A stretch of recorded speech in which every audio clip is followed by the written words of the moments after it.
คะเดี๋ยวเขาไม่มีกระจกนะเดี๋ยวเขาไม่มีกระจกนะเนี่ยนี่นะมันที่ทำให้มันปิดได้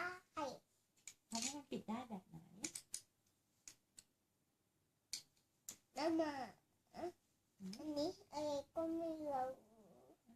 โอ้ถังน้ำมันที่น้องจินชอบไปเติมน้ำมันไงนั่นถังน้ำมัน Oh, a tank, isn't it? ถังน้ำมันนั่นเนี่ยก็ถังน้ำมัน มา ถือว่า เดี๋ยว น้ำมันหมดแล้วค่ะ ใส่น้ำเข้าไปนะเหมือนอันนี้ไปเจอกับจอวอดส่งวันอังคารพุธก็ถึงแล้วก็ดีนะเหมือนอันนี้ต่อข้างหน้าต่อกับตัวรถนะคะแล้วก็เชลแล้วล่ะเดี๋ยวพี่มานั่งข้างๆลูกดิจะอยู่ในกล้อง Wow it's beautiful Daddy can order a next one for you ขาป๊าป๊าอันนี้อ่ะ A wheel yeah it's a wheel look see it's a wheel of the car it's beautiful isn't it that thing ที่เข็นอันนี้หน้าต่าง นี่ป๊าแม่ต้องช่วยให้ป๊าสอนช่วยกันLook at the manual. Oh, it's got some. Oh, it's got a lot of pieces. Look carefully. Huh? You got battery? Serious? You got battery? ไม่ Oh no, it's a sticker. Okay, it's a sticker. ใช่ไหม Okay, where's the black part here?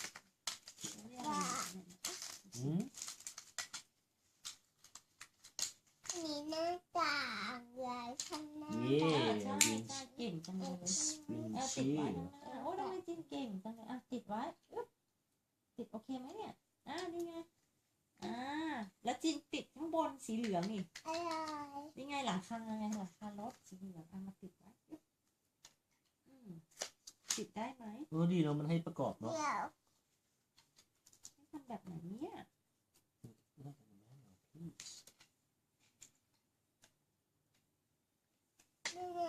ไหนที่ขอเอาไม้กวาดไม่กวาดอยู่ไหนไม้กวาดจิ้วไม้กวาดสีเขียว Blue is the blue Oh we ที่น้อง got จีนเอาไปเล่นอยู่ a key holder จีนเอาไปเล่นแล้วอยู่ไหนแล้วเนาะเอาไปเล่นอยู่ไหนแล้วนะไม่กวาดหายไปไหนแล้วจีน Here is the blue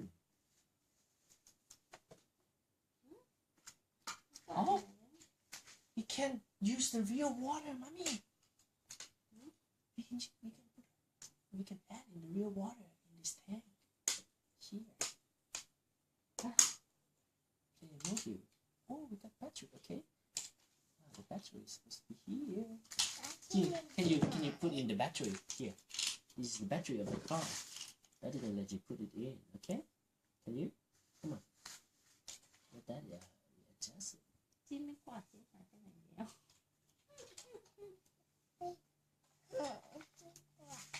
นี่ดูของสิดูดิเขามีขวานเลยนะจีน Okay, Jin. Wait, mommy. Take it out. We have to put the battery in first. Please look at the manual, please. Yeah, we have to put in battery here. Okay, Jin, you put this battery inside. Okay.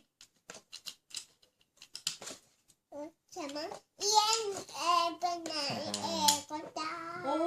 Okay, mommy. Now battery is in. มันมีแบตเตอรี่น้องจีนบอกว่ามันสามารถวิ่งไปไหนเองก็ได้โอ้จีนอันนี้อะไรนี่ Key holder. นั่นเอาไว้ค่ะเอาไว้เปิดไปเดี๋ยวเอาตัวเองใส่ล้อมันสวยๆเลย อันนี้คนขับรถ Yeah. ข้างนอกมันต้องรูใหญ่ๆนะข้างนอกต้องเหลือรูลึกๆมีชุดพลาสติกสีสวยดีแล้วมันมีอะไรอีกเขามีอันนี้มาให้คืออะไรจีนลองเปิดดูสิจีนนี่ถังน้ำนี่จีนไม่กวาดจีนอยู่นี่จีนไม่กวาดจีนอยู่นี่ไปทำความสะอาดเหรอคะอันนี้อะไรเนี่ยจีน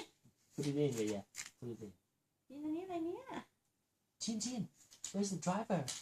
they got something for him wow we got a brochure okay Jin come back please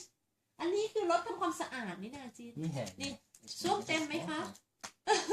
ส้วมเต็มไหมไปปั๊มดูดส้วมขึ้นมาให้หน่อยค่ะ do you want to give him a key holder here you want to do it okay come on push it in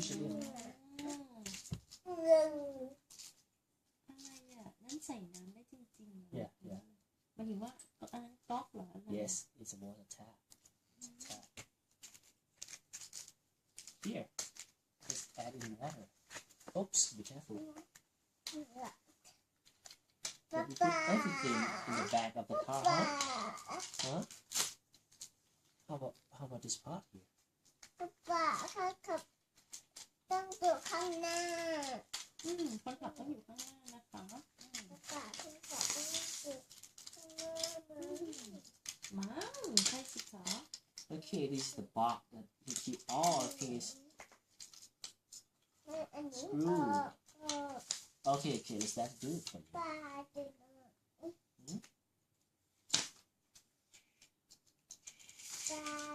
camping yeah it's camping รา car อยู่ไหนอันนี้ให้มาทำอะไรก็ไม่รู้ ที่เขาใส่ล้อไม่เหมือนกัน ป๊าอันนี้เขียวมากเลยป๊าอันนี้เขียวมากๆ เนี่ยจะใส่ข้างนี้แล้วไปดูดิมันไม่เหมือนไม่ได้ เพราะว่ามันไม่กลางไง นาจีต้องโกนแบบนี้ มันชิ้นทำอะไรอ่ะเอาไปมากกว่ากวาด ตอนใส่ล้อนี่ติมดูคู่มือใช่ไหมต้องใส่อันนี้ใช่ไหม ในตัวหายไปหนึ่ง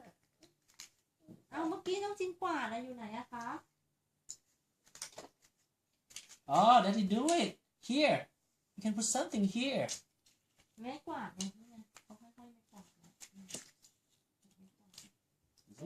เจ็บ น้องจินเจ็บไปไหนอะเจ็บอะไรอะ เก็บอะไร something อันนี้ ขวานเก็บอะไรไปเก็บ นาจีนั่งตรงไหนกันนะ น้องจินนั่งตรงไหนดีนะ มา เปล่า how about this part here where should we บอ put กว่ามีเสียงก็ให้มาแค่นี้แหละ it ก็เขียนบอกแค่นี้ไม่ให้ทำไม่เห็นให้ทำ อะไร เลย อยู่ข้างใน อันนี้ตัวที่มันหลุดออกมาเฉยๆออกมาจากล้อมันเป็นอะไรที่ออกมาจากล้อมัน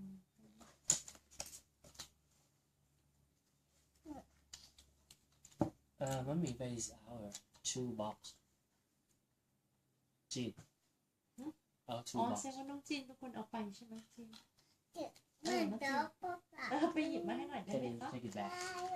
ได้ don't run okay don't run okay move it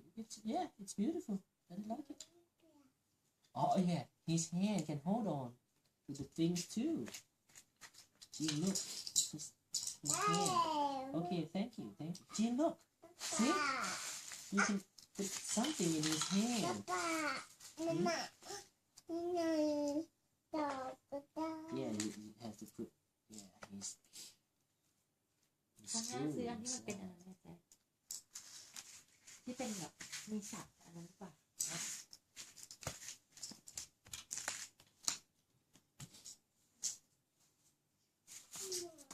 สอ มาที่ป๊าพอเด็กมันจะแปลงขึ้นนะ wow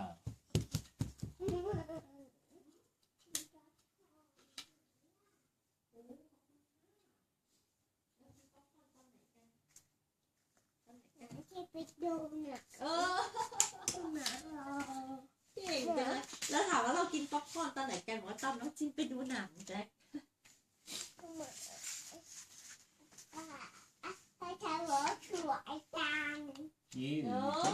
ยังรถสวยจังจริงจังเล อ๋อย หนูสีเหลืองเราต้องขยันมัน ขยันหมั่นเพียรซึ่งถามจริงๆนี่ดูคู่มือมาทำใส่ร้อน ป้าป้า ฮะ ผิด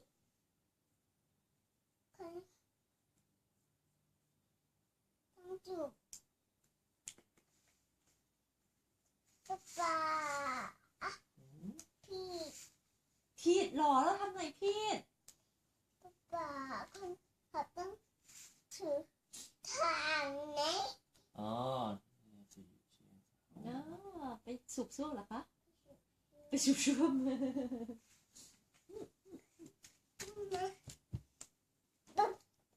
า อ๋อน้องจีไปทำอะไรน่ะกวาดพื้นเหรอคะเอาไปดูดช่วมโอ้ ไปกีดช่วย ไปดูดช่วม ได้ช่วย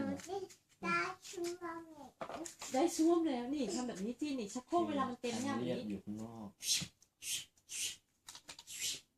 เหมือนชักโครกน้องจีนเวลามันกดไม่ลงมันเต็มเราก็ต้องคนนี้เอาไปจัดการ อ้าวทำไมมันล้อมันติดอ่ะอ้าวตอนนี้ก็ติดเอ๊ะ โอ้จีนคนนี้ถอดได้นะจีนดูสิอุ้ย นี่ผมไหมล่ะเนี่ยฮะ ป้า ทรงผมใหม่ อ๋อตัวเองใส่ผิดต้องไม่กินเยอะรู้ละคือมันต้องมีลำเข้ามาข้างในอ่ะนี่มันต้องเป็นอย่างเงี้ย ขา เฮ้ยมันเป็นอย่างนี้โอเคป้า let's เจ็ go บจากนี้ almost there สุดอย่างนี้อ่ะ เดี๋ยวอันนี้อะไรอ่ะ อุปกรณ์นะคะ อันนี้แล้วอันนี้อะไรอ่ะป้า แล้วอันนี้อะไรอ่ะ put his screw in his ป๊า comb ป๊าแล้วอันนี้ ผมใส่กับจีนด้วยนะ ป้า อืม อยากเต้นอันนี้ป้าอันนี้ อะไรอ่ะเฮ้ยทำไมเอาไปทิ้งอ่ะ หนูจะเก็บ นั่นเก็บแบบไหนโยนไปทิ้ง Okay, now we good to go. Now all wheels are working properly. คุณดูภาษาเยอร ป้า มัน ลูกเอาของใส่ลงไปในนี้ จริงๆของอยู่ไหนล่ะคะจีน ของอยู่ไหนอะคะจีน ตัวจะขายในเยอรมันใช่ไหม It's in his hand. แต่งงไว้สีน้ำเงินนี่มันให้ไปทำอะไรเนาะ มันก็คงเป็นแบบอุปกรณ์ท่อ มันไม่มีให้ไปต่อที่ไหนเลย ไม่แต่มันใส่ได้นะ มันใส่ตรงนี้ได้นี่ไงเห็นไหมโอเค let's go oh I didn't know it this thing here you can put in something here see ป้าลงประตู the door no เขาไม่มีประตูอะรถแบบนี้เป็นรถแบบ yeah เขาเรี this ยก no ว่าเหมือนร door ถกอล์ it's ฟ golf car อุปกรณ์ที่เราที่เอาไปทิ้งอยู่ไหนคะไปเอามาเร็ว มา ชอบไหมรถแบบนี้ สวยไหมคะค่ะ เขา เขาบอกว่ายังไงบ้าง ประตู ตรงไหน really ตรงไหนบอกว่า yeah มี this ประ no ตู door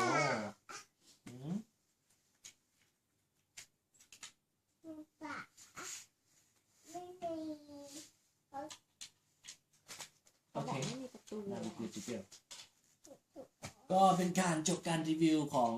Playmobil ชิ้นแรกของน้องจีนนะครับ สั่งซื้อมาจากอินเทอร์เน็ต โอเคครับ พลาสติกสวย เนื้อพลาสติกดีครับ เดี๋ยวคงสั่งมาอีก มันมีอะไรให้ต่อเองด้วยก็คือได้ฝึกเล่น โอเคนะครับ เดี๋ยวพบกันคลิปหน้านะครับ โอเคจีน let's say goodbye to the camera เย้ บ๊ายบายบ๊ายบาย จีนไปเก็บมา อันที่น้องจีนเอาไปทิ้งอ่ะเร็วไขควงหรือเปล่าคะ Oh Jesus ขออันนี้ค่ะ อะไรอ่ะ เอามาเร็ว ชิ้นแบบนี้ โอ้ยเอามานี่เร็วๆเดี๋ยวมันห